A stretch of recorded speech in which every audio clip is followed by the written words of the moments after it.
अमित चालीसा को लेकर के बहुत परेशान और झुंझला रहा है।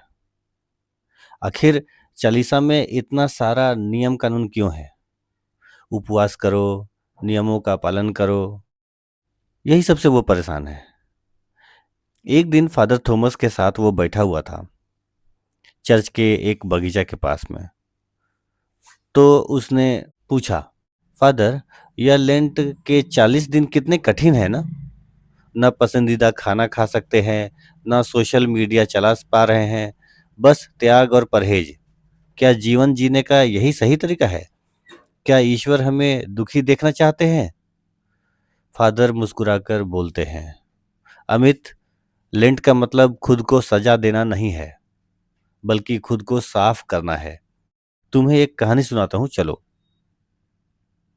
एक शहर में दो पड़ोसी रहते थे।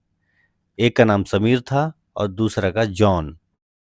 दोनों के घर की दीवारें आपस में जुड़ी थी। समीर बहुत अमीर था।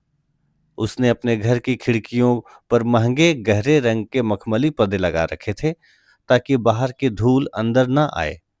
वहीं जॉन एक साधारण व्यक्ति था, जो रोज अपनी खिड़कियों के कांच साफ करता था। एक दिन समीर ने जॉन से कहा, तुम पागल हो जो रोज खिड़की रगड़ते हो? पर्दे लगा लो, मेरी तरह चैन से रहोगे, बाहर की गंदगी दिखेगी ही नहीं।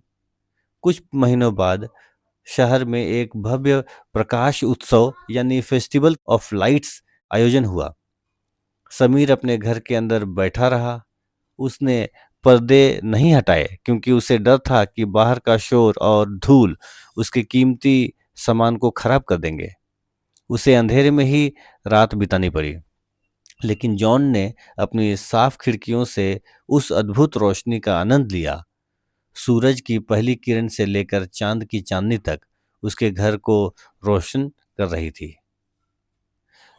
तब फादर थॉमस ने अमित से फिर कहा, हमारी बुराइयां, हमारा गुस्सा और हमारा लालच उन मखमली पर्दों की तरह है।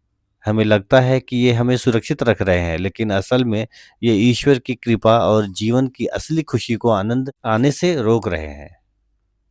तो लेंट के इन दिनों में हमें क्या करना चाहिए?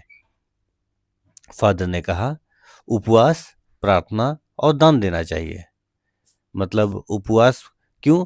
केवल पेट का नहीं, बल्कि अपनी जुबान का उपवास करो कि आज मैं किसी की बुराई नहीं करूंगा। प्रार्थना, यह ईश्वर से मांगना नहीं, बल्कि उनके साथ समय बिताना है।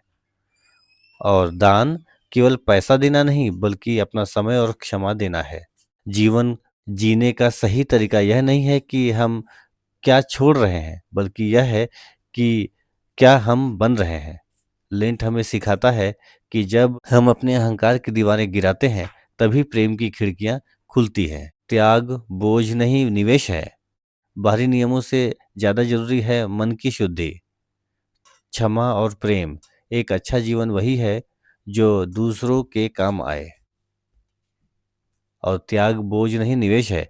जो हम आज छोड़ते हैं, वह हमारे चरित्र को मजबूत बनाता है। मनुष्य, तुम मिट्टी हो और तुम मिट्टी में मिल जाओगे, इसलिए इस बीच के सफर को प्रेम और प्रार्थना से सजाएं।